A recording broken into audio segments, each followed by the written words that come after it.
భూమి మీద విశ్వాసము కనుగొనునా? భూమి మీద విశ్వాసమును ఎప్పుడు?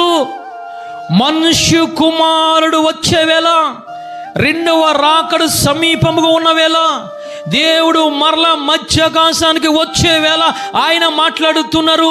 ఈ భూమి మీద ఒక్క విశ్వాసిని కనుగొందునని మాట్లాడుతున్నారు.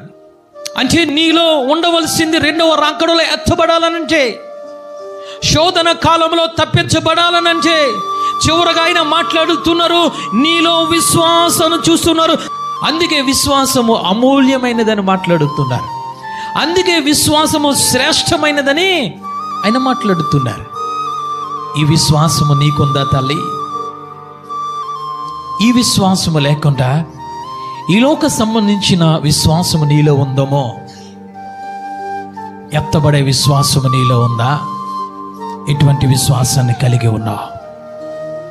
దేవాలయంలో సిమియోను అనే వృద్ధుడు విశ్వాసం ఉంచాడు. సిమియోనుతో దేవుడు మాట్లాడుతున్నాడు, నేను వచ్చే వరకు నీవు మరణమును చూడవు, నేను వచ్చే వరకు మరణమును చూడవు. వాగ్దానాన్ని ఇచ్చాడు సిమియోనుకు దేవుడు. ఆ వాగ్దానము పట్టుకొని, ఆ విశ్వాసమును పట్టుకొని, ఆ నిరీక్షణ పట్టుకొని దేవాలయం విడవడం లేదట. ఆ సంఘములో ఉండిపోయాడు. అయ్యో, దేవుడు నాతో మాట్లాడుతానన్నాడు, దేవుడు దర్శిస్తానన్నాడు, దేవుడు వస్తానన్నాడు, ఈ లోకంలో జన్మిస్తానన్నాడు, దేవుడు వస్తాడని చెప్పి దేవుని రాకడ కోసము విశ్వాసము కలిగి ఉన్నాడు సిమియోను. రానే వచ్చాడు దేవాలయంలోనికి. దేవునిని ఎత్తుకున్నాడు.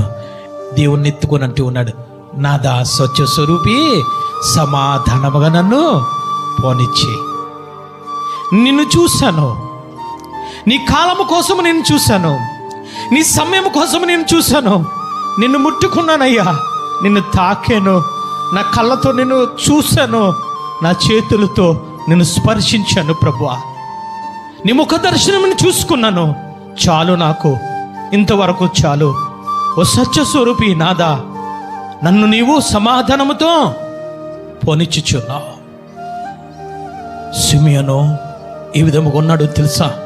దేవుని యందు విశ్వాసం ఉంచాడు, దేవుని రాకయందు విశ్వాసం ఉంచాడు, దేవుని దర్శనమందు విశ్వాసం ఉంచాడు, దేవుని స్వరమయందు విశ్వాసం ఉంచాడు. తల్లి, అంటే నీలో ఉండవలసింది రెండవ రాకడలో ఎత్తబడాలనంటే, శోధన కాలంలో తప్పించబడాలనంటే, చివరగా ఆయన మాట్లాడుతున్నారు, నీలో విశ్వాసాన్ని చూస్తున్నారు.